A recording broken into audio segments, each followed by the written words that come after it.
موضوع الدرس في قصة سيدنا إبراهيم الخليل عليه السلام وما فيها من العبر سورة الصافات تفسير ابن كثير. الحمد لله رب العالمين والصلاة والسلام على أشرف الأنبياء وسيد المرسلين سيدنا محمد وعلى آله وأصحابه أجمعين. اللهم صل على سيدنا محمد وعلى آل سيدنا محمد كما صليت على إبراهيم وعلى آل إبراهيم في العالمين إنك حميد مجيد. أعوذ بالله من الشيطان الرجيم. بسم الله الرحمن الرحيم.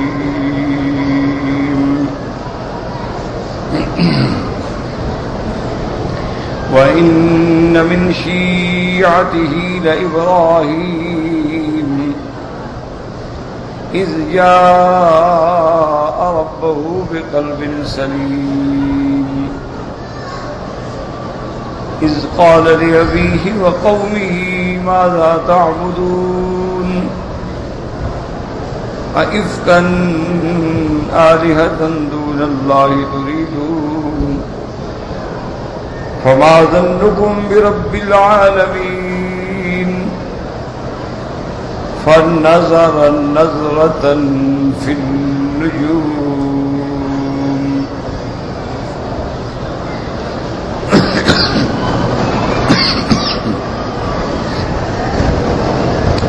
فقال إني سقيم فتولوا عنه مدبرين.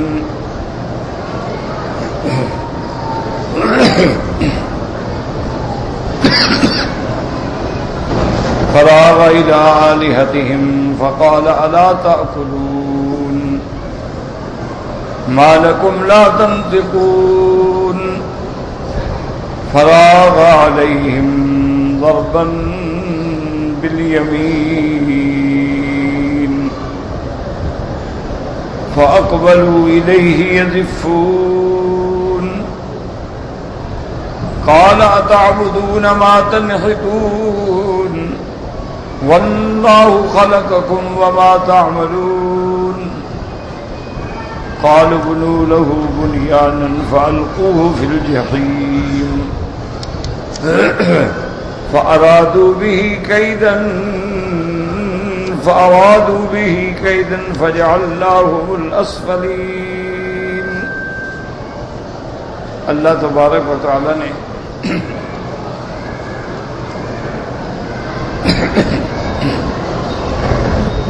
کلام مقدس کی ان آیات مبارکہ میں سیدنا ابراہیم علیہ السلام کا قصہ ذکر فرمایا ہے.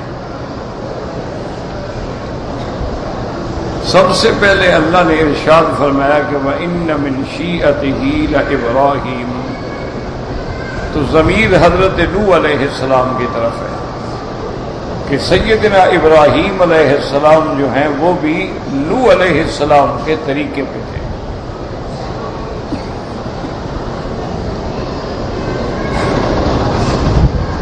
کیونکہ یہ قاعدہ ہے کہ اصول دین میں حضرت نوح علیہ السلام سے لے کر میرے آقا رحمت دو عالم صلی اللہ علیہ وسلم تک کوئی اختلاف نہیں. اصول سب ایک ہے، ایمان، توحید، نبوت و رسالت، قیامت، کوئی اختلاف نہیں. اس لیے اللہ نے فرمایا کہ وَإِنَّ مِنْ شِيعَتِهِ لَإِبْرَاهِيمَ. آگے ارشاد فرماتے ہیں کہ اذ جاء ربہ بقلب سلیم، جب وہ آئے اپنے اللہ کی طرف صاف دل لے کر. بقلب سلیم، دل صاف ہے، کوئی شرک نہیں، کوئی کھوٹ نہیں. تو اسی لیے علماء نے استدلال فرمایا ہے کہ جب تک آدمی اللہ کے ساتھ صاف دل سے معاملہ نہ کرے وہ قبول نہیں ہوتا. سب سے پہلی بات یہ ہے کہ دل خالص ہو، صاف ہو، دل اور زبان کی موافقت ہو، کیونکہ دل میں کچھ ہو زبان پہ کچھ ہو، یہ تو نفاق ہے، اور اگر دل میں کھوٹ بھی ہے تو وہ بھی چیز خالص نہیں۔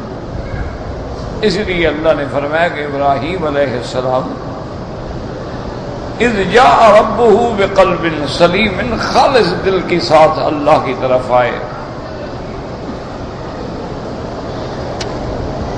اور اس کے بعد اللہ تبارک و تعالی فرماتے ہیں کہ سیدنا ابراہیم الخلیل علیہ السلام نے سب سے پہلے اپنے باپ کو اور اپنی قوم کو خطاب فرمایا، کیونکہ شریعت میں حکم بھی یہی ہے، جیسے کہ اللہ نے میرے مدنی سرکار صلی اللہ علیہ وسلم کو حکم دیا تھا وَأَنذِرْ عَشِيرَتَكَ الْأَقْرَبِينَ، میرے محبوب اپنے رشتہ داروں کو ڈراؤ، سب سے پہلے ان کا حق ہے کہ ان کو توحید کا کلمہ پہنچاؤ۔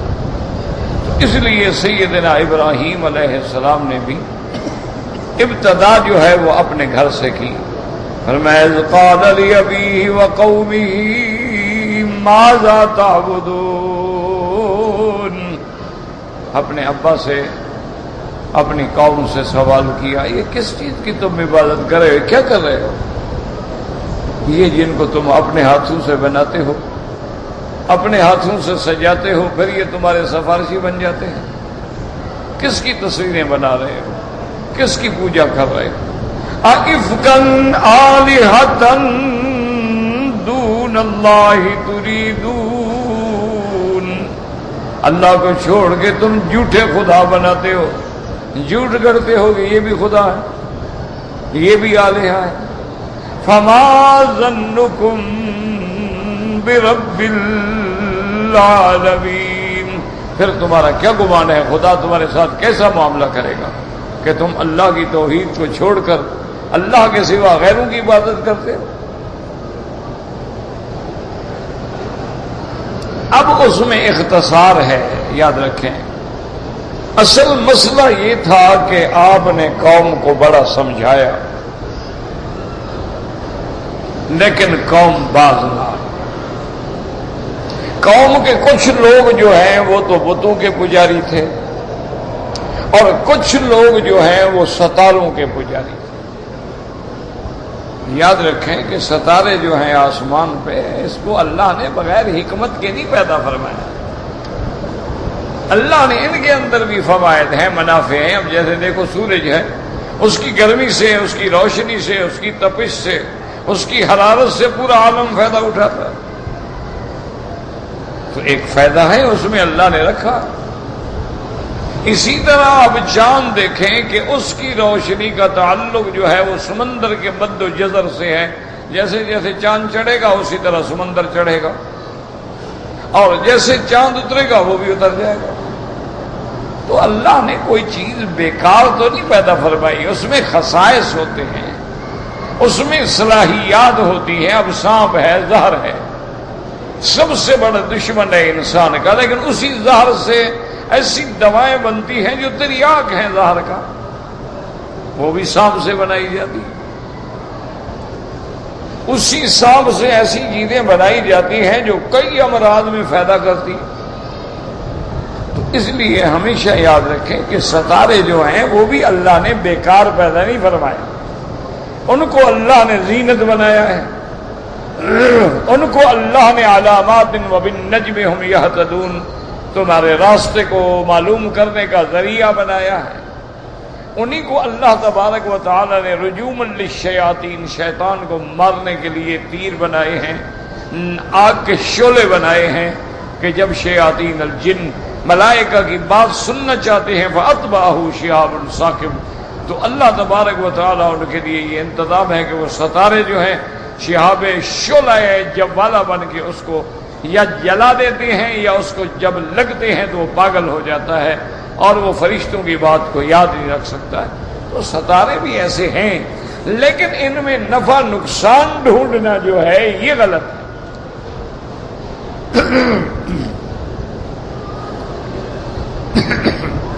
اس لیے بعض لوگ جو ہیں وہ علم نجوم میں اتنے آگے بڑھ گئے کہ انہوں نے ہر دنیا کے خیر اور شر کو ستاروں کی طرف نسبت کر. اسی طرح ایک خاص ستارہ ہے جس کو نو کہتے ہیں، عربی میں اس کو نو کہتے ہیں. وہ جب ایک خاص برج میں آ جائے تو بارشیں ہوتی ہیں. تو ایک دفعہ مدینہ منورہ میں بارش ہوئی تو وہاں جو کافر تھے اور یہودی تھے اور مشرک تھے وہ کہنے لگے مطرنا بنوء کذا وکذا، ہمیں اس نو ستارے کی وجہ سے بارش ملی ہے. لیکن جو مومن تھے وہ کہنے لگے مطرنا بفضل اللہ، اللہ کی رحمت سے بارش آئی ہے. اس لیے حضور صلی اللہ علیہ وسلم نے فرمایا جو بارش کو اس نو کی وجہ سمجھتے ہیں انہوں نے اللہ کے ساتھ کفر کیا ہے، اور جو یہ سمجھتے ہیں کہ بارش دینے والی اللہ کی ذات ہے تو وہی صحیح عقیدے والے اور صحیح ایمان والے ہیں. اس لیے ہمیشہ یاد رکھیں کہ ستاروں میں اتنا ڈوب جانا اور پھر اس کے علم کے اندر اتنا گمراہ ہو جانا کہ پھر بعض اوقات نعوذ باللہ نجومی جو ہے وہ پھر غیب کی بھی خبریں دیتے ہیں کہ جناب تمہارے ساتھ یہ ہوگا اور آنے والے مستقبل میں یہ ہوگا اور تمہارے ساتھ یہ پیش آئے گا. تو یہ ساری چیزیں جو ہیں یہ کفر ہیں اور ناجائز ہیں. تو اس لیے ہمیشہ یاد رکھیں علم نجوم ہے یا علم جفر ہے یا علم الاعداد ہے، یہ ساری علوم باطلہ ہیں، ان کا کوئی اعتبار نہیں ہے. اصل بات یہ ہے کہ آدمی کا اللہ پر اور کتاب اللہ پر، اللہ کے فرمان پہ یقین ہو اور اللہ کی تقدیر پہ یقین. اسی لیے ایک روایت میں یہ بھی آتا ہے کہ اذا ذکرت القدر فامسکوا، حضور نے فرمایا جب تقدیر کا مسئلہ چھڑ جائے تو چپ کر جاؤ، تقدیر میں خوض نہ کرو، چونکہ تقدیر میں اگر زیادہ خوض کرو گے تو ایمان سے نکل جاؤ. بس نؤمن بالقدر خیرہ وشرہ من اللہ تعالی والبعث بعد الموت. ہمارا ایمان ہے اللہ کی تقدیر پہ، خیر کا خالق بھی وہی ہے، شر کا خالق بھی وہی ہے. زیادہ بحث فرمائے اذا ذکرت القدر فامسکوا اذا ذکرتم النجوم فامسکوا، اگر کوئی علم نجوم کے بارے میں بحث کرے تو فرمایا رک جاؤ، بس اپنے آپ کو اس کے اندر نہ ڈالو ورنہ کافر ہو جاؤ. فرمایا اذا ذکرتم اصحابی فامسکوا، اور اگر میرے صحابہ کی شان میں کوئی گستاخی کرے تو رک جاؤ، خبردار آگے بڑھنے کی کوشش نہ کرو ورنہ ایمان چلا جائے گا. کیونکہ صحابہ وہ جماعت ہے جس کے ایمان کی گواہی اللہ نے دی ہے. اللہ نے فرمایا اولئک هم المؤمنون حقا، میرا مدنی یہ اندر باہر سچے پکے مومن ایمان والے ہیں جن کے بارے میں اللہ نے فرمایا کلا وعد اللہ الحسنی، صحابہ کے ہر فرد سے اللہ نے جنت کا وعدہ فرما دیا. اور جن کے بارے میں فرمایا رضی اللہ عنہم ورضوا عنہ، یہ ایسی جماعت ہے جن سے اللہ راضی ہو گیا اور یہ اللہ سے راضی ہو گئے. تو صحابہ کی شان جب آئے خیال رکھیں، خبردار ان کی شان میں کوتاہی نہ کر بیٹھنا ورنہ ایمان سے نکل جاؤ. اب مسئلہ یہ ہے جو قرآن پاک میں ہے، اس کو سمجھیں. اصل قصہ یہ ہے کہ قوم کی ایک عید تھی، وہ کوئی جشن وشن مناتے تھے، عید مناتے تھے.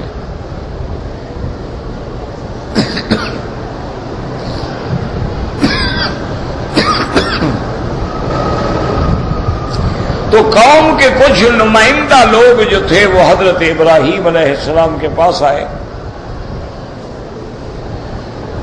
ان کو دعوت دی کہ ہماری کل عید شروع ہونے والی ہے، آپ ہمارے ساتھ چلیں اور اس عید کے معاملے میں شرکت کریں، ہماری خوشی میں شریک ہوں. اور ان کو دل میں یہ خیال تھا کہ جب یہ وہاں عید پہ آئیں گے اور ہمارے جشن میں شریک ہوں گے، وہاں علم نجوم کے بڑے بڑے ماہرین ہوں گے، وہاں بڑے بڑے لوگ اکٹھے ہوں گے اور ہمارے معاملات کو دیکھیں گے، ہماری باتیں سنیں گے، ہو سکتا ہے ابراہیم ہمارے راستے پہ آ جائے. اس لیے انہوں نے آ کے حضرت ابراہیم کو دعوت. اب قرآن کہتا ہے فَنَظَرَ نَظْرَةً فِي النُّجُومِ فَقَالَ إِنِّي سَقِيمٌ. آپ نے ستاروں میں نظر ڈالی اور اس کے بعد فرمایا میں بیمار ہوں یا ہونے والا ہوں، چونکہ اسم فاعل کا صیغہ استقبال کے لیے بھی فائدہ دیتا ہے۔ انک میت و انہم میتون، میرے مدنی محمد مصطفیٰ آپ بھی مرنے والے ہیں اور یہ بھی مرنے والے ہیں۔ یہ معنی تھوڑا ہے کہ جب آیت اترے تو موت آ جائے، آنے والے زمانے میں۔ انک میت و انہم میتون، تو حضرت ابراہیم نے فنظر نظرۃ فی النجوم فقال انی سقیم، آپ نے ستاروں میں نظر ڈالی اور اس کے بعد فرمایا میں بیمار ہوں یا ہونے والا ہوں۔ تو قوم جو تھی انہوں نے کہا حضرت بیمار ہیں تو چھوڑ کے چلے گئے۔ حضرت ابراہیم علیہ السلام کا منشا یہ تھا کہ قوم جس دن اپنا عید منائے گی، جشن منائے گی، میلہ منائے گی، اس دن ساری قوم نکل جاتی ہے اس گھروں سے، گھر خالی ہیں، ہر چیز خالی ہے، مندر خالی ہے، ان کے گرجے خالی ہیں، تو میں بھی پھر جشن مناؤں گا، میں بھی ان کے خداؤں کو ٹکروں گا، میں بھی جا کے ان کے خداؤں کو توڑ پھوڑ کے رکھ دوں گا، شاید واپس آ کے ان کو ہدایت آ جائے گی۔ جو خدا ٹوٹ جاتا ہو وہ خدا تو نہیں ہوتا۔ تو حضرت ابراہیم یہ سوچ رہے ہیں اور قوم وہ سوچ۔ اب جو مسئلہ ہے نا مشکل وہ یہ ہے کہ ابراہیم نے ستاروں میں کیوں نظر ڈالی؟ علم نجوم تو جائز ہی نہیں، تو سیدنا ابراہیم علیہ السلام نے ایسا کیوں کہا؟ اچھا، دوسری بات یہ ہے کہ اللہ کے نبی تو سچے ہوتے ہیں، پیغمبر کی زبان پہ تو کبھی جھوٹ آ نہیں سکتا، نبی پاک ہوتے ہیں، معصوم ہوتے ہیں، صادق ہوتے ہیں۔ تو حضرت ابراہیم نے کہتے فرمایا کہ میں بیمار ہوں، حالانکہ آپ بیمار تو نہیں تھے۔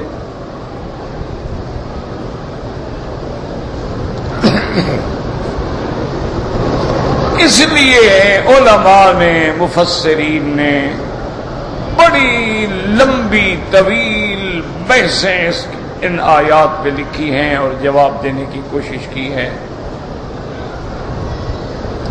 بعض لوگوں نے تو یہ جواب دیا ہے کہ بھائی اصل بات یہ نہیں کہ آپ نے ستاروں کی طرف دیکھا، یعنی اتفاقاً آپ نے سر اٹھایا، جیسے آدمی بیٹھا ہو، کوئی خاص بات کہنی ہو تو آدمی ذرا غور کرتا ہے اور پھر سر جھکا دیتا ہے، اٹھا دیتا ہے، جھکا دیتا ہے۔ تو اتفاقاً آپ نے سر اٹھایا تھا، یعنی یہ نہیں ہے کہ علم نجوم کے اعتبار سے ستاروں پہ نظر ڈالی تھی۔ تو اگر اتفاقاً سر اٹھایا تھا تو کوئی بات نہیں، پھر تو کوئی اعتراض ہے ہی نہیں، لیکن یہ جواب بالکل کمزور ہے، یاد رکھیں۔ کیوں؟ اگر ستاروں کی طرف اتفاقاً سر اٹھایا تھا تو فن نجوم نہ آتا، لفظ آتے الن نجوم۔ یہاں قرآن کہتا ہے فَنَظَرَ نَظْرَةً فِي النُّجُومِ، یہ نہیں فرمایا الن نجوم، ستاروں کی طرف دیکھا، کہتے ہیں ستاروں میں دیکھا، یعنی ستاروں کے اندر جو حرکات و سکنات جو علم ہے اس میں غور کیا۔ فَنَظَرَ نَظْرَةً فِي النُّجُومِ فَقَالَ إِنِّي سَقِيمٌ، اور بعض علماء نے جواب دیا کہ آپ نے فرمایا سقیم، آپ نے یہ نہیں فرمایا مریض۔ لفظ مریض جو ہے وہ اشد ہے اور سقیم جو ہے وہ کم ہے، اس لیے معنی یہ ہے، یعنی کہا میری طبیعت ناساز ہے۔ جیسے کوئی ایک تو کہتا ہے میں بیمار ہوں، ایک آدمی کہتا ہے یار میری طبیعت ٹھیک نہیں، ناساز ہے۔ تو حضرت نے یہ فرمایا تھا، اور یہ اشارہ یہ نہیں تھا کہ بیماری ہو، لیکن یہ بھی کوئی جواب ایسا نہیں ہے جو دل کو لگتا ہو یا مضبوط ہو۔ کیوں؟ سقیم کا معنی مریض بھی آتا ہے، سقیم سے معنی بیماریاں بڑی، جیسے اللہم انی انی اعوذ بک عن البرص والجذام وعن سیئ الاسقام، کہ یا اللہ ہمیں برس اور جذام سے بچانا اور ہمیں ہر بری بیماری سے نجات دینا۔ تو سیئ الاسقام کا لفظ بھی ہے، تو اس لیے آپ کا یہ کہنا ستاروں میں نظر ڈالنا پھر کہنا سقیم ہوں، تو یہ پیغمبر نے ایسا کیوں کیا؟ اچھا، خدا کی شان ہے کہ بخاری شریف میں بھی ایک حدیث مبارک آتی ہے،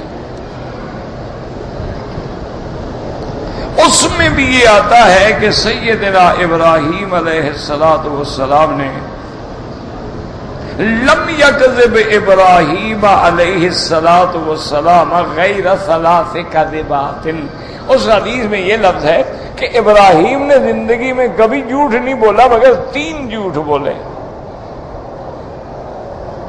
2 تو اللہ کے لیے تھے، ایک ان کی اپنی ذات کے لیے تھا، وہاں بھی لفظ آ گیا 3۔ ان میں سے ایک یہ ہے کہ جب قوم نے کہا کہ ہمارے ساتھ چلو تو آپ نے فرمایا انی سقیم، میں تو بیمار ہوں، حالانکہ بیمار نہیں تھے۔ اسی طرح جب قوم نے پوچھا کہ من فعل ھذا بآلہتنا یا ابراہیم، ابراہیم ہمارے خداؤں کے ساتھ یہ کس نے کیا ہے؟ تو حضرت ابراہیم نے نعوذ باللہ نے جھوٹ بولا، کہا بل فعلہ کبیرہم ھذا، ان کا جو بڑا ہے نا، وہ بڑا جو بت ہے، بڑا جو ان کا تمہارا بڑا دیوتا ہے، بڑا ٹھاکر جو ہے نا تمہارا، وہ چھوٹوں پہ ہاتھ ناراض ہو گیا، اس نے توڑ پھوڑ کے رکھ دیا، ایک آدھ چوٹ اس کو بھی لگ گئی، اس کا بھی بازو کٹا گیا۔ تو انہوں نے کہا یہ بھی جھوٹ تھا، حالانکہ توڑا تو خود تھا۔ اسی طرح ایک دفعہ آپ سفر کر رہے تھے، راستے میں ایک ظالم بادشاہ تھا، اس بدبخت کی یہ عادت تھی کہ کوئی بندہ اگر عورت اس کے ساتھ ہو اور اس کی بیوی ہو تو وہ زبردستی اپنے محل میں لے جاتا تھا، اور اس کے کارندے اور پولیس والے لے جاتے تھے، وہ نعوذ باللہ زنا کرتا، پھر اس کو چھوڑ دیتا تھا۔ اگر وہ بیوی نہ ہو، بیٹی ہو، بہن ہو، پھر نہیں پکڑتا تھا۔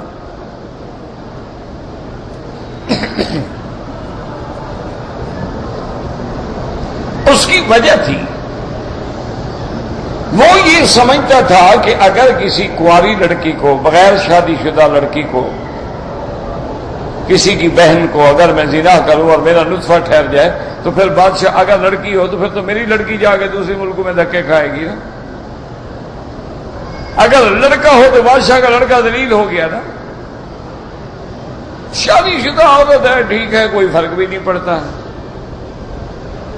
تو اس کی یہ ایک عادت تھی، دماغ تھا، سوچ تھی، ورنہ گناہ تو گناہ ہے، وہ کسی کی بیٹی کے ساتھ ہو، بہن کے ساتھ ہو، بیوی کے ساتھ ہو۔ لیکن جب پیسہ آ جاتا ہے تو مسئلے بھی آدمی خود بناتا ہے نا، جب دولت آ جاتی ہے نا آدمی اندھا ہو جاتا ہے نا۔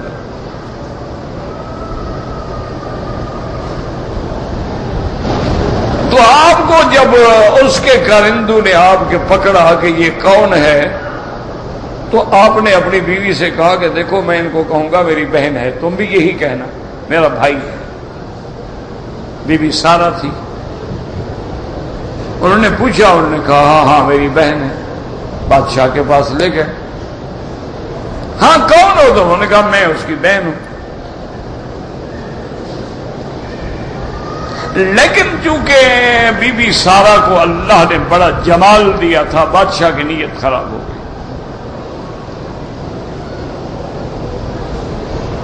اور بادشاہ نے اس کی طرف بڑھنا چاہا تو اللہ نے اس کو وہیں روک دیا۔ اب اس کے ہاتھوں میں شلل ہو گیا، پاؤں میں شلل ہو گیا، وہ بی بی سارا کی طرف آ ہی نہ سکے۔ انہوں نے کہا بی بی بس مجھے معاف کر دو، مجھے پتہ نہیں تھا کہ تم اتنی بڑی عالمہ ہو، تمہارے پاس عمل ہیں، میں اب کوئی برائی نہیں کروں گا۔ بیوی نے دعا مانگی، ٹھیک ہو گیا، پھر حملہ کرنا چاہا، پھر بیمار ہو گیا، پھر حملہ کرنا چاہا، پھر ٹھیک، آخر اس نے چھوڑ دیا اور بیوی کو انعام دیا، اکرام دیا، 7 کنیزیں دی، سب کچھ دیا اور بھیج دیا۔ تو کہتے ہیں ابراہیم نے بیوی کو بہن کیسے کہا؟ یہ بھی تو جھوٹ ہے، حالانکہ بیوی تھی۔ تو اصل بات یاد رکھو، کہ کبھی کبھی ایک بات پر ظاہری طور پہ اطلاق تو ہوتا ہے کذب کا، لیکن وہ کذب ہوتا نہیں ہے،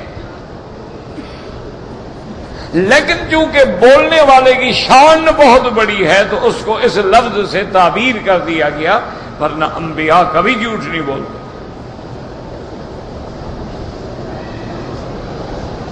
ہاں کبھی یہ ہوتا ہے، اس کو کہتے ہیں توریہ فی الکلام، کہ ایسی بات کی جائے جو ذو معنی ہو، جس سے آپ اپنا سمجھتے رہے میں اپنا سمجھتا رہوں، اس کو عربی میں کہتے ہیں توریہ۔ معاریض اور توریہ، تو توریہ کا معنی یہ ہوتا ہے ایسی بات کرو کہ اگلا سمجھے کہ میں نے یہ کہا ہے اور حالانکہ میرا مقصد اور ہو، وہ جھوٹ نہیں ہوتا۔ جیسے کہ سیدنا ابی بکر صدیق رضی اللہ تعالی عنہ ہجرت کے موقع پر جا رہے تھے، حضور آگے تھے، ابو بکر پیچھے تھے، اتفاق سے ایک کافر نکل آیا تو اس نے پوچھا ابو بکر سے کہ من ھذا الرجل، یہ کون بندہ جا رہا ہے آگے؟ اس نے کہا حاتم یہدینی، یہ بندہ ہے رستہ دکھاتا ہے۔ تو اب یہ نہیں کہا کہ نبی ہے، بلکہ حاتم یہدینی، ہدایت کرنے والا ہے۔ اچھا اس نے سمجھا کہ کوئی جا رہا تھا، ابو بکر نے رستہ پوچھا، اس نے بتا دیا۔ اللہ کے نبی بھی تو رستہ دکھلانے کے لیے آتے ہیں نا، صراط مستقیم چلانے کے لیے آتے ہیں۔ تو حضرت ابو بکر نے ایسی بات کی کہ جھوٹ بھی نہیں ہے اور پوچھنے والا بھی مطمئن ہو گیا، تو اس کو جھوٹ نہیں کہا جاتا، اس کو کہا جاتا ہے توریہ فی الکلام، کہ یہ توریہ ہے کہ اس انداز میں بات کرو کہ دشمن یہ سمجھے کہ تم میری بات کر رہے ہو، حالانکہ تم اپنی جگہ سچے ہو، سچی بات کر رہے ہو۔ جیسا کہ کہتے ہیں کہ جب بی بی اخت موسیٰ علیہ السلام اپنے بھائی کو ڈھونڈتے ڈھونڈتے ڈھونڈتے فرعون کے گھر پہنچی، دیکھ لیا کہ موسیٰ علیہ السلام کو اٹھائے ہوئے ہیں عورتیں، اور موسیٰ علیہ السلام چیخ رہے ہیں اور رو رہے ہیں۔ انہوں نے کہا بھائی تھا آخر، بہنیں تو پھر بہنیں ہوتی ہیں نا، ان کے دل اپنے بھائیوں کے لیے بڑے نرم ہوتے ہیں۔ تو آپ نے پوچھا کہ کیوں بچہ کیوں رو رہا ہے؟ انہوں نے کہا پتہ نہیں، اللہ کی شان ہے، کل ہمیں صندوق سے ملا ہے، اس وقت سے ملکہ بیچاری پریشان ہے، وہ بھاگ رہی ہے، وہ بچہ کسی عورت کا دودھ نہیں پیتا ہے، سب عورتوں کو بلایا گیا، جن جن کا دودھ ہے سب کو بلاتے، جس کو بھی لے آتے بچہ منہ پھیر لیتا ہے، پھر چیخنا شروع کر دیتا ہے۔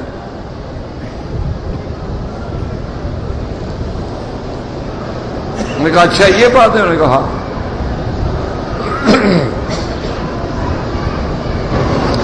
تو بی بی نے فوراً کہا کہ هل ادلکم الی اہل بیت یکفلونہ لکم وہم لہ ناصحون۔ انہوں نے کہا دیکھو ایک گھر میں جانتی ہوں، اگر کہو تو اس گھرانے کے بارے میں بتاؤں، بڑی اچھی بی بی ہے اور بڑی عابدہ ہے، بڑی زاہدہ ہے، یہ بچہ اس کا دودھ ضرور پیے گا، وَهُمْ لَهُ نَاصِحُونَ، اور وہ گھرانہ جو ہے اس بچے کا خیر خواہ ہے۔ یہ تو نہیں کہا کہ ماں ہے اس کی، کہا خیر خواہ ہے، اس بچے کے بارے میں اچھی رائے رکھنے والا ہے۔ فرعون تو بادشاہ تھا، اس کو کیڑا پڑ گیا، اس نے کہا کہ یہ کہ بچی تو کچھ جانتی ہے، انہوں نے کہا لے آؤ اس کو۔ انہوں نے کہا تمہیں کیسے پتا ہے کہ وہ گھرانہ اس کا خیر خواہ ہے؟ جانتی ہو کون ہے؟ کس کا بچہ ہے پھر بتاؤ؟ اس نے کہا بادشاہ سلامت، میں نے کہا تمہارا خیر خواہ ہے، ہم لہو ناصحون، وہ گھرانہ جو ہے نا تمہارا وفادار ہے، ضمیر موسیٰ کی طرف نہیں ہے، تمہاری طرف ہے۔ اچھا انہوں نے کہا ٹھیک ہے ٹھیک ہے، ابھی میں تو بادشاہ ہوں، میرے تو پھر سب خیر خواہ ہوتے ہیں نا، چاہے کوئی نہ ہو، سمجھتے تو یہ ہے نا، ہر آدمی سمجھتا تو یہی ہے نا، اگر یہ سمجھ آ جائے تو پھر کون غلطی کرے؟ پھر تو دنیا میں کوئی غلطی نہ کر سکے۔ تو بہرحال اب سمجھیں کہ فَنَظَرَ نَظْرَةً فِي النُّجُومِ فَقَالَ إِنِّي سَقِيمٌ، یہاں بھی پیغمبر نے جھوٹ نہیں بولا،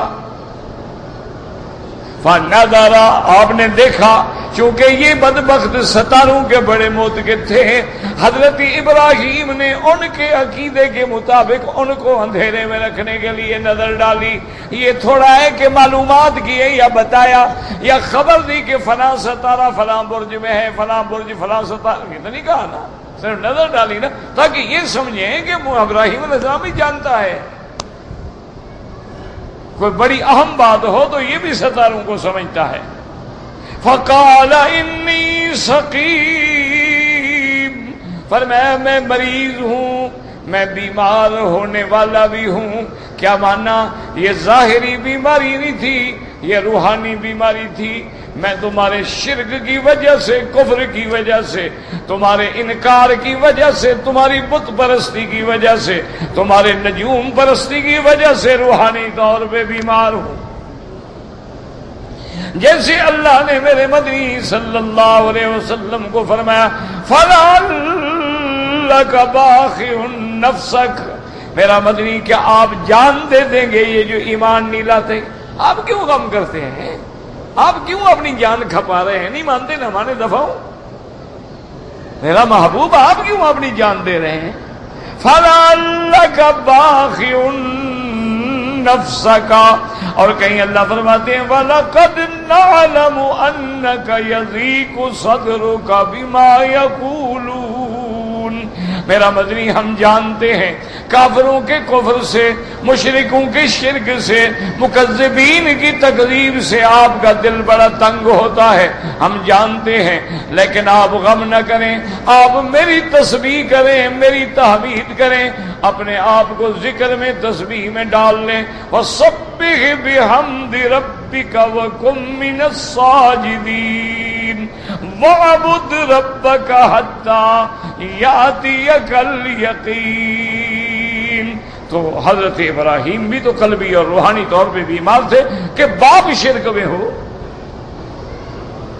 تو آپ کو کتنی تکلیف ہوگی کہ میرا باپ جہنم میں جائے، قوم پوری شرک میں ہو، برادری پوری شرک میں ہو، اور پھر کوئی بتوں کے آگے جھک رہا ہے، کوئی تاروں کے آگے جھک رہا ہے۔ تو آپ نے جو فرمایا وہ غلط نہیں تھا، فرمایا انی سکیم۔ اب جب آپ نے دیکھ لیا، فرما دیا، تو قوم نے سمجھا کہ حضرت ابراہیم علیہ السلام آپ بیمار ہیں، مریض ہیں، اور پھر آپ نے ایسی کیسی بات نہیں کی، کچی بات نہیں کی ہے۔ نظر نظرتن فی النجوم، تو حضرت نے یہ بات ان کے احوال کے مطابق کی تھی۔ اور جن پہ تم عقیدہ رکھتے ہو نا، میں نے بھی دیکھا ہے، بس میں بیمار ہوں، تم جاؤ، مجھے اپنی بیماری کا علاج کرنا ہے۔ انہوں نے کہا ٹھیک ہے، انہوں نے کہا بھی ٹھیک ہے، حضرت ابراہیم کو تنگ نہ کرو، حضرت ابراہیم علیہ السلام کو چھوڑ دو۔ اب اس بی بی کے بارے میں فرمایا تھا کہ ہذہ اختی، اس کے بارے میں بھی وضاحت موجود ہے کہ حضرت ابراہیم نے فرمایا بی بی سارہ سے، اس وقت زمین پہ اللہ کی توحید کے ماننے والا یا میں ہوں یا تو ہے، اور ہر مومن اصل میں بھائی ہوتا ہے۔ یہ تو بعد میں نکاح ہو جائے تو بیوی بن جاتی ہے نا، ایمان کا رشتہ تو بھائی کا رشتہ ہے نا۔ اس طرح تو ہم بھی سب آدم کی اولاد ہیں، سب بہنیں ہو گئی، ہم بھی آدم کی اولاد ہیں، ہماری بیویاں بھی آدم کی اولاد ہیں، تو اب باپ تو سب کا ایک ہے، ماں بھی بی بی ہوا سب کی ایک ہے۔ تو اصل بات یہ تھی کہ دشمن سے بچنے کے لیے بات غلط بھی نہیں فرمائی، آپ نے فرمایا کہہ دینا کہ میں بھائی ہے، میں کہہ دوں گا میری بہن ہے۔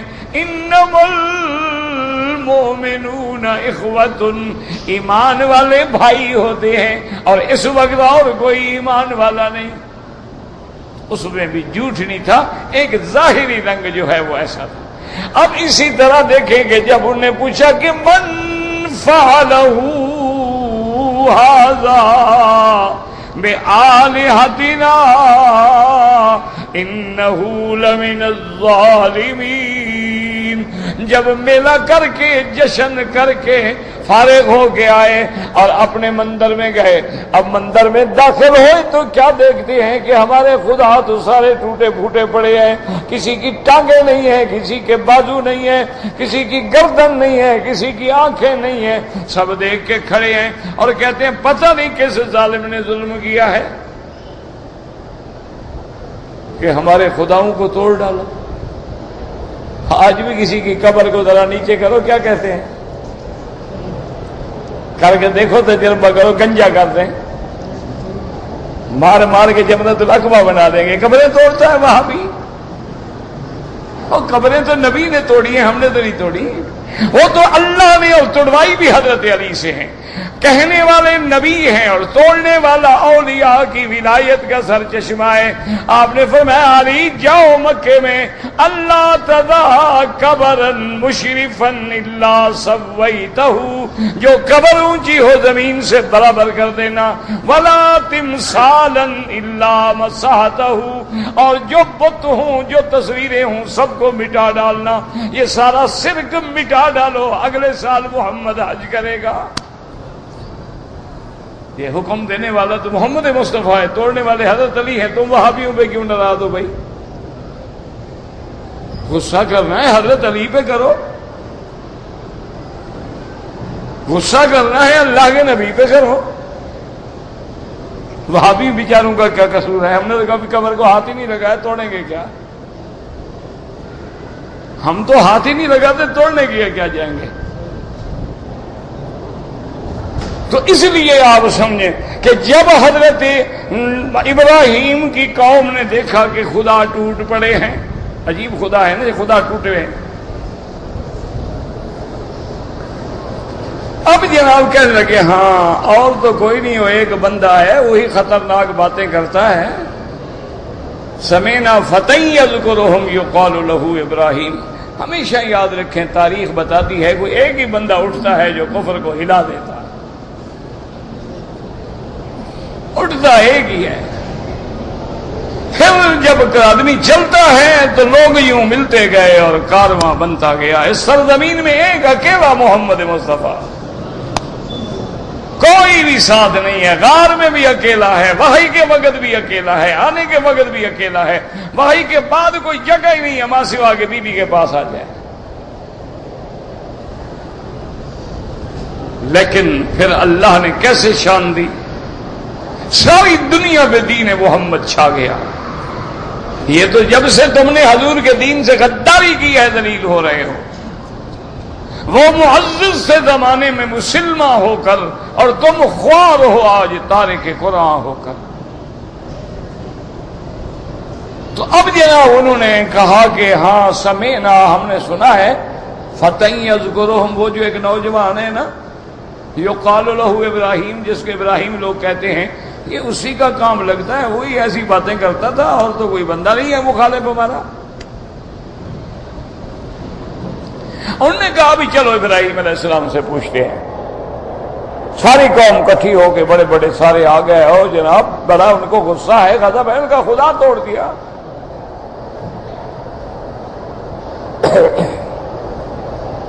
وہ ایک صحابی مسلمان ہوئے تو صحابیوں نے کہا کہ کوئی قصہ تو سناؤ پرانے زمانے کا.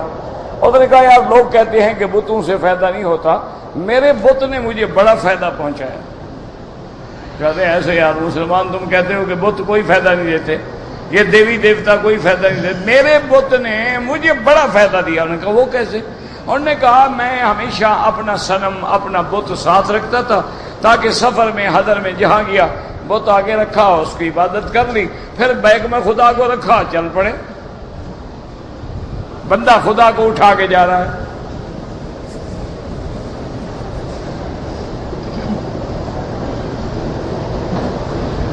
اب جناب وہ کہتے ہیں کہ ایک دن میں نے اپنے بت کو نکالا اور اس کو بڑے آرام سے رکھا اور بستر بچھایا، رات کو سو گیا. صبح اٹھا کہ میں باہر جا کے اپنے پیشاب وغیرہ سے فارغ ہو کے، پاک ہو کے، اپنا صاف ہو کے آؤں گا تو پھر عبادت کروں گا. کہتے ہیں میں واپس آیا تو میں نے دیکھا کہ ایک لومڑی جو ہے نا میرے خدا کے سر پہ کھڑی پیشاب کر رہی ہے. وہ کسی سہارا سے کوئی لومڑی نکل آئی نا، اس نے دیکھا نا کوئی چیز رکھی ہے، وہ بھی وہیں آ گئی. وہ کہتے ہیں میں نے جب دیکھا تو میں نے کہا رب یبول الثعلب علی راسی، یار یہ بھی خدا ہے جس کے سر پہ لومڑیاں پیشاب کرتی ہوں. اٹھا کے پھینکا ایک طرف، آیا مدینے محمد مصطفیٰ کے ہاتھ پہ اسلام لے آیا. تو مجھے بت نے فائدہ دیا کہ نہیں؟ میں مسلمان ہو گیا. میں نے کہا یہ کیسا خدا ہے جس کے سر پہ لومڑیاں پیشاب کرتی ہیں؟ یہ بھی خدا ہے. تو اللہ نے ہدایت دینی تھی تو لومڑی سے مل گئی، اور نہ ملے تو مولوی مکی کی تقریریں ساری زندگی سنتے رہو، نہ ملے۔ ہدایت تو اس کے ہاتھ میں ہے نا۔ اب جناب سب کٹھے ہو کے آ گئے، اور قرآن میں ہے، یہ قصہ کہانی نہیں ہے۔ قالوا انت فعلت هذا بآلهتنا یا ابراہیم،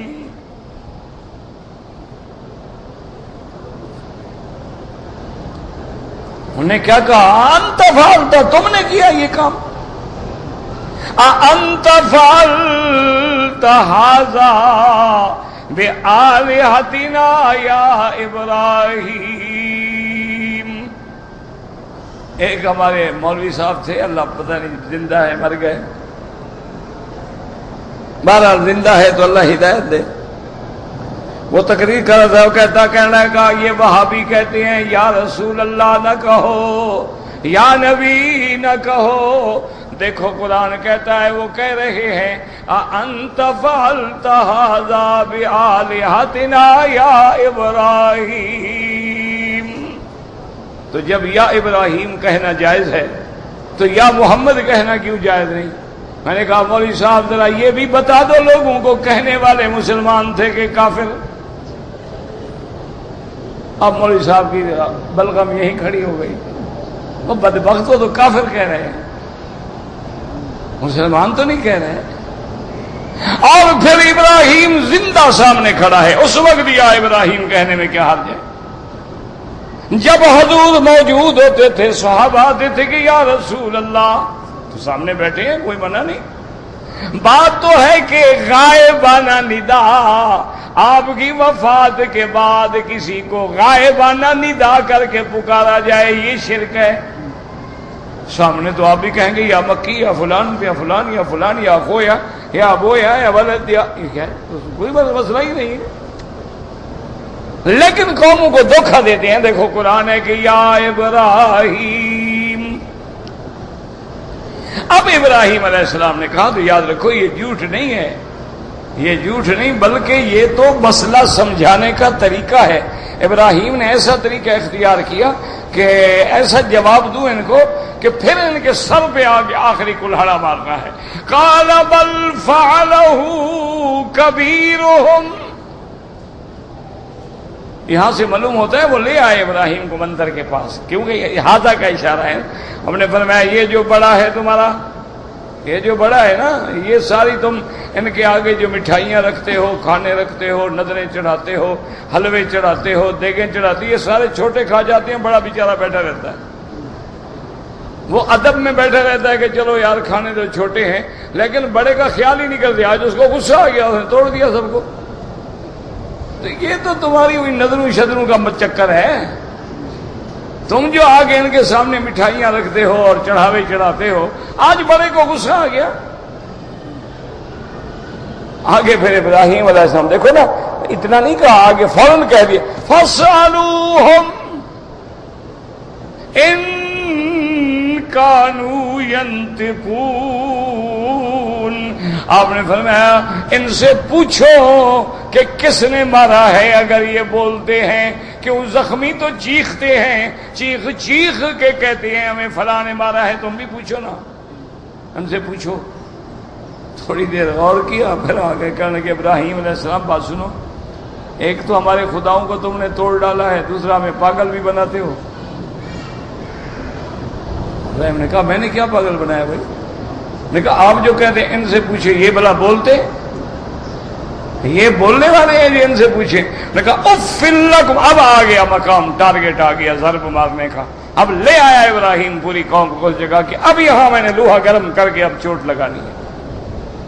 اف لکم ولما تعبدون من دون اللہ افلا تعقلون۔ فرمایا تف ہے تم پر بھی اور تمہارے ان جھوٹے خداؤں پر بھی، اندھے ہو، عقل نہیں ہے؟ جو بول نہیں سکتے، جو ہل نہیں سکتے، جو جل نہیں سکتے، جو گر جائیں کھڑے نہیں ہو سکتے، کھڑے ہو جائیں سو نہیں سکتے، یہ تمہارے خدا ہے؟ تو یہ بھی ایک جھوٹ نہیں تھا، جیسے یہاں بھی جھوٹ نہیں تھا۔ آپ نے قوم کو اعتماد میں لینے کے لیے ان کے عادات کے مطابق کہہ دیا فَنَظَرَ نَظْرَةً فِي النُّجُومِ فَقَالَ إِنِّي سَقِيمٌ۔ اگر مراد لو کہ میں اب بیمار ہوں تو مانا روحانی بیماری ہے، وہ باطنی تکلیف ہے جو تمہارے شرک کی وجہ سے ہے، یا آئندہ بیمار ہوں گا تو آنے والے زمانے میں ہر کوئی بیمار ہوتا ہے، یہ کہہ دینا کون سا جھوٹ تھا؟ فَتَوَلَّوْا عَنْهُ مُدْبِرِينَ۔ قوم نے کہا اچھا رہنے دو، چلو۔ جب وہ سارے چلے گئے تسلی ہو گئی۔ فَرَاغَ إِلَىٰ آلِهَتِهِمْ راغا یروغو، کیا ماننا؟ خفیہ طریقے سے داخل ہوئے کہ بھائی کوئی پتہ نہیں رہ گیا ہو پیچھے کوئی بت پرست، تو آہستہ آہستہ خفیہ راستے سے اندر آئے، مندر میں گئے۔ فقال الا تاکلون، وہ سب کے سامنے مٹھائیوں کا ڈھیر لگا ہوا ہے، اور کہنے لگا او اندھے ہو، آگے مٹھائیاں بڑی کیوں نہیں کھاتے ہو، کھاؤ۔ اب جناب بت کیا کھائیں؟ نہ تم ایمان سے کہو، کعبہ شریف میں بیٹھے ہو، اگر تم کوئی نظر کی چیز مزار پہ رکھا ہو تو وہ کھاتے ہیں؟ ہاں جی، کیا خیال ہے؟ نہیں سوچ لو، یہ نہ کہو مولی مکی کہتا ہے، میں نہیں کہتا، تم بتاؤ۔ بھئی آج ہم مثلا بڑی بڑی دیگیں پکا کے جا کے مزار شریف کے اندر رکھ لیں، پھر کھاتا کون ہے؟ وہ کھانے والے تو تم ہو، وہ تو نہیں کھاتے۔ اچھا پانی رکھا ہے ٹھنڈا، شربتیں بنا کے ماشاءاللہ، وہ پیتے ہیں؟ وہ بھی نہیں پیتے۔ اچھا قبروں کو اگر ہم غسل دیں گلاب عرق کے گلاب سے تو وہ اتنے گلاب سے فائدہ اٹھاتے ہیں؟ نہیں، پتہ نہیں، سوچ لو، چلو کل تک سوچ لو، پھر زندگی تو بات کریں گے۔ اگر ہو پتہ نہیں، میں نہ جانتا ہوں، تمہیں پتا، چونکہ تم قریب کے لوگ ہو نا، ہم تو ہی نا وہابی، ہم ادھر جاتے نہیں، ہمیں پتہ نہیں نا زیادہ۔ آپ لوگ تو رات دن جاتے ہیں، آپ کو تو پتہ ہوگا نا۔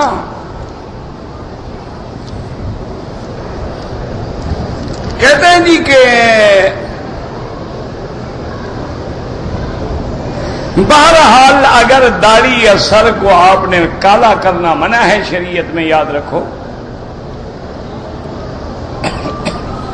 کالے رنگ کے علاوہ، یعنی آپ ایسا کریں کہ اسی کالے میں مہندی بھی ملا دیں تو وہ ایک ڈارک براؤن بن جائے گا، تمہارا جوانی بھی برقرار، بیوی بھی خوش، شریعت سے بھی محفوظ۔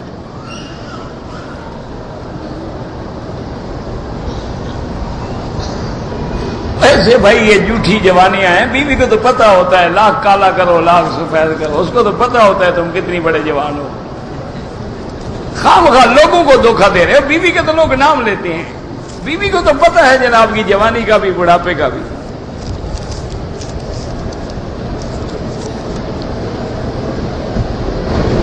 طواف کے دوران مرد اگر نگاہ نیچی کر کے طواف کریں تو عورتوں کے دھکے لگتے ہیں، اوپر کریں تو عورتوں کے چہرے پہ نظر پڑتی ہے۔ نظر نیچے کرنے کا معنی میں نے یہ تو نہیں کہا تھا کہ اندھے ہو جاؤ،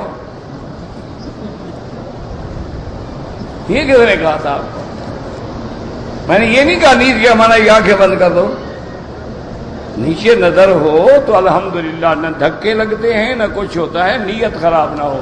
دھکا اسی کو لگتا ہے جس کی نیت خراب ہے۔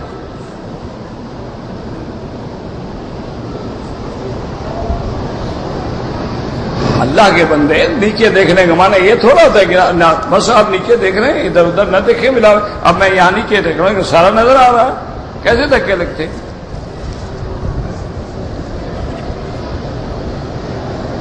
فوٹوگرافی کرنا جو ہے حرام ہے۔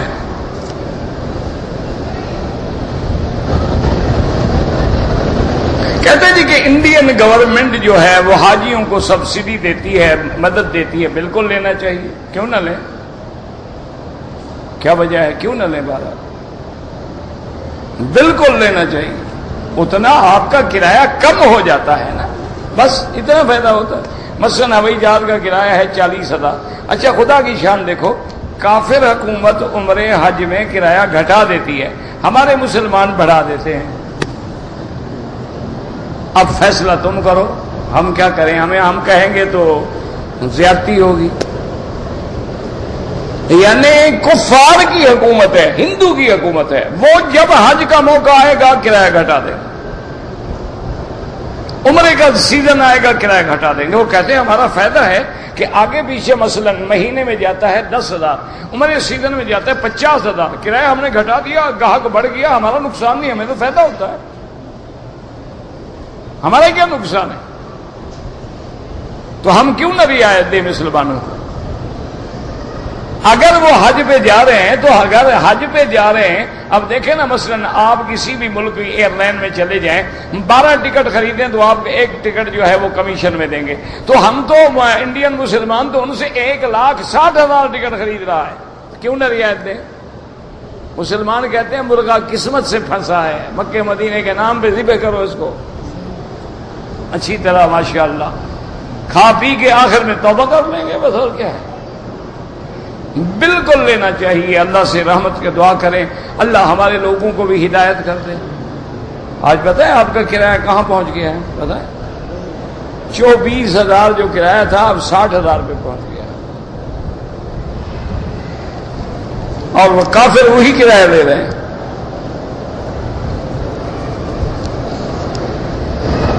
میں نے تو وہاں بھی جا کے کہا، میں نے کہا دیکھو تمہارے مثلا دیوبندیوں کی مسجد ہے، بریلویوں کی مسجد ہے، اہل حدیثوں کی مسجد ہے، کبھی اہل حدیث مسجد والے یہ اجازت دیں گے کہ بریلوی آ کے نماز پڑھا لے یا دیوبندی پڑھا لے؟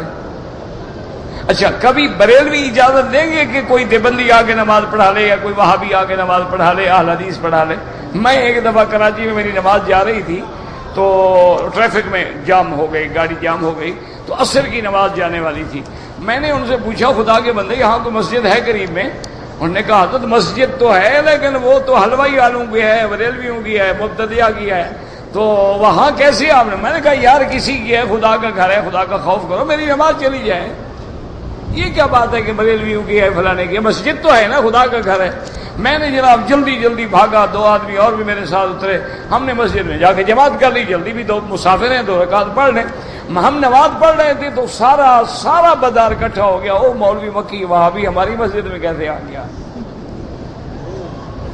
اب میں نے نماز بھی پڑھی، اس کے بعد اللہ سے دعا مانگی، میں نے کہا اللہ میاں عزت سے نکل جائے یہاں سے، یہ تو اب شریف آدمی باہر سارے کٹھے ہو کے کھڑے ہو گئے، مسجد کے دروازے انہوں نے گھیر دیے ہیں۔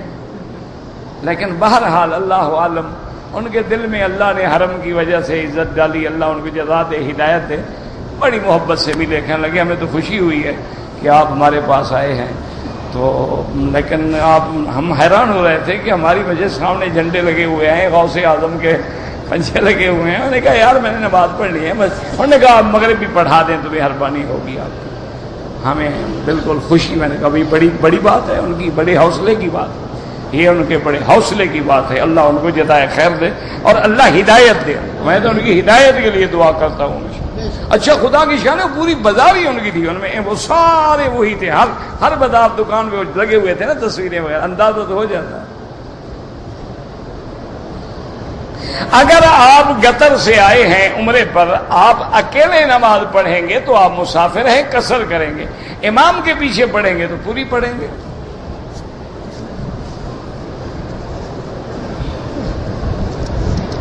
اگر احرام کی حالت میں ویل چیئر لگ گئی اور میرا پاؤں زخمی ہو گیا، کوئی بات نہیں، کچھ بھی نہیں، زخمی بھی آپ ہوئے ہیں اور اسلام جرمانہ بھی آپ کو کرے، اچھی بات ہے بڑی۔ کہتے جی آپ کے شاگرد جو آپ کے قریب بیٹھے ہیں وہ کسی کا خیال نہیں کرتے، آخر کچھ استاد کا بھی تو اثر ہوگا، استاد پاگل ہے تو یہ آدھے پاگل تو یہ بھی ہوں گے، بھئی استاد کا بھی تو کوئی اثر ہوگا نا، میں بھی تو چڑھ جاتا ہوں نا چھوٹی چھوٹی بات پہ، تو ان پر کچھ اثر تو ہو گیا ہے، گرمی 50% ان میں بھی آ گئی ہے، میں نصیحت کرتے کرتے تھک گیا، یہ نہ بدلے ہیں نہ بدلیں گے انشاءاللہ، زمین جنبد نہ جنبد گل محمد، ان میں سب کچھ ہے، اخلاق نہیں، ایسے دیکھیں گے دوسرے کو جیسے گولی مار دیں اس کو، کسی کا ہاتھ لگ جائے ہلٹ مرے، انا للہ و انا الیہ راجعون۔ بابا وسیلے سے دعا مانگنے کا کوئی حکم نہیں ہے، نہ قرآن میں نہ حدیث میں، سیدھی اللہ سے، لیکن آپ طواف میں جو دعا مانگتے ہیں وہ کیا ہے؟ ربنا، یہ دعا کس نے سکھائی ہے؟ اس میں کوئی وسیلہ ہے؟ حضرت آدم نے مانگا ربنا ظلمنا انفسنا، حضرت یونس نے مانگا لا الہ الا انت سبحانک انی کنت من الظالمین، نوح علیہ السلام نے مانگی رب انی مغلوب فانتصر، حضرت ایوب نے مانگی رب انی مسنی الضر وانت ارحم الراحمین۔ کسی دعا میں وسیلہ ہے؟ تم خود بناؤ مسئلے، تمہاری مرضی۔ اگر احرام کی حالت میں نے منہ پوچھ لیا ٹشو سے، کوئی حرج نہیں۔ احرام کی حالت میں کپڑے سے پورا منہ رگڑ لیا، کوئی حرج نہیں۔ اپنے بال کاٹنے سے پہلے میں نے اپنی پھوپھی کے بال کاٹ لیے، کوئی حرج نہیں، کوئی حرج نہیں۔ نیند کی حالت میں کپڑا منہ پہ آ گیا، کچھ نہیں ہوتا۔ عمرہ اپنے لیے کریں اور جس عزیز نے کہا اس کے لیے دعا کریں۔ خانہ کعبہ میں صرف مقام ملتزم ہے جہاں لپٹ کے سینہ لگا کے دعا کریں۔ صفا مروہ عمرے میں کی جاتی ہے، سادہ کپڑوں میں نہیں۔ بعض لوگ جو کرتے ہیں نا، ان کی صفا کوئی رہ گئی ہوتی ہے، وہ قضا کر رہے ہوتے ہیں۔ مضاف مبتدا خبر، کیا مضاف مبتدا خبر؟ کہتے ہیں کہ کسی امام کی جو ائمہ فقہا کی تقلید کرتے ہیں، اللہ کا حکم اہدنا الصراط المستقیم صراط الذین انعمت علیہم۔ انعمت کون ہے؟ النبیین والصدیقین والشہداء والصالحین۔ اطیعوا اللہ واطیعوا الرسول واولی الامر منکم۔ اولی الامر حکام دنیاوی معاملے میں بادشاہ ہوتے ہیں، دینی معاملے میں علماء ہوتے ہیں۔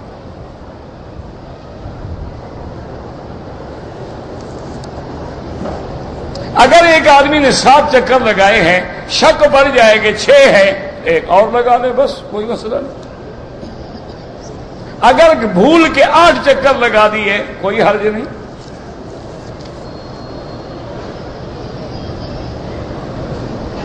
اگر آدمی فجر کو آئے اور حرم میں داخل ہو، اب ٹائم ہے کہ تہجد پڑھے تو پڑھ سکتا ہے، طواف کرے تو طواف کرنا افضل ہے۔ تہجد ساری دنیا میں پڑھی جا سکتی ہے، لیکن طواف اللہ کے کعبے کے سوا کسی جگہ نہیں ہوتا۔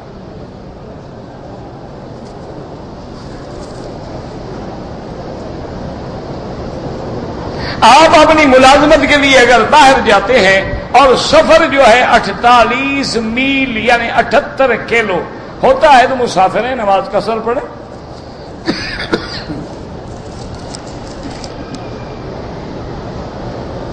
حضور سجدے میں بھی دعا کرتے، رکوع میں بھی دعا کرتے، کھڑے ہو کے بھی دعا کرتے، بیٹھ کے بھی دعا کرتے۔ حضور نے ہر حال میں دعا کی ہے۔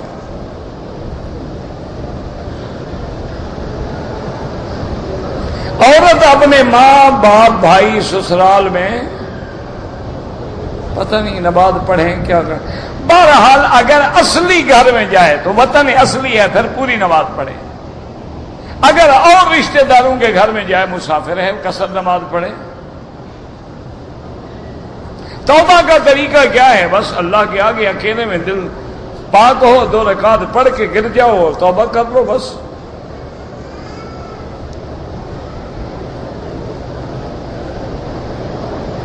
بہرحال اگر آپ نے عمرہ کرنا ہے تو جیرانہ سے یا مسجد عائشہ سے، یا جب آپ مدینہ جا رہے ہیں الحمدللہ مدینے کے میقات سے کریں۔ ہاں، کعبۃ اللہ کی تصویر جائز ہے، بندوں کی تصویر ناجائز ہے۔ نمازوں کے آگے بالکل نہ گزریں، دوسرے کے جوتے ہرگز استعمال نہ کریں۔ اہل حدیث علماء کہتے ہیں کہ سنی امام کے پیچھے نماز نہیں ہوتی۔ ان کی مراد سنی سے کیا ہے؟ پہلے یہ پوچھے نا بابا، آج کل تو ہر کوئی کہتا ہے نا میں سنی ہوں، وہ سنی سے کیا مراد لیتے ہیں؟ اگر ان کی مراد سنی سے بدعتی ہے تو بدعتی امام کے پیچھے تو نماز نہیں ہوتی، اور اگر سنی سے مراد مطلق اہل سنت والجماعت ہے تو پھر وہ تو خود اہل سنت والجماعت ہیں۔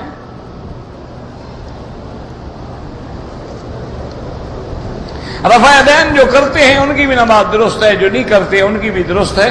تم دونوں مولوی مہربانی کر کے اس کے پیچھے زور لگاؤ جو نماز پڑھتا ہی نہیں، جو پڑھتا ہے اس کو خدا کے لیے پڑھنے دو۔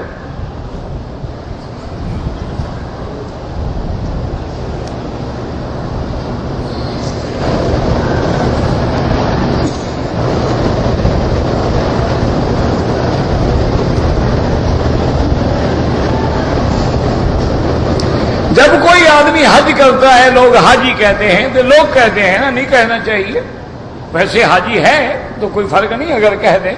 ضروری ہے کہ صحابہ کو بھی حاجی کہیں؟ صحابہ کا جو نسبت رسول اللہ سے لاکھ حاجی ان پہ قربان، اس کو کیوں حاجی کہا جائے؟ اس کا لیے لفظ صحابی ہونا جو ہے اتنا بڑا اعزاز ہے کہ کوئی اور اعزاز مل ہی نہیں سکتا۔ ربنا تقبل منا انك انت السميع العليم وتب علينا انك انت التواب الرحيم اللهم اجعل لنا وللمسلمين من كل هم فرجا ومن كل ضيق مخرجا ومن كل بلاء عافية صلى الله تعالى على خير خلقه سيدنا محمد وعلى آله وصحبه أجمعين.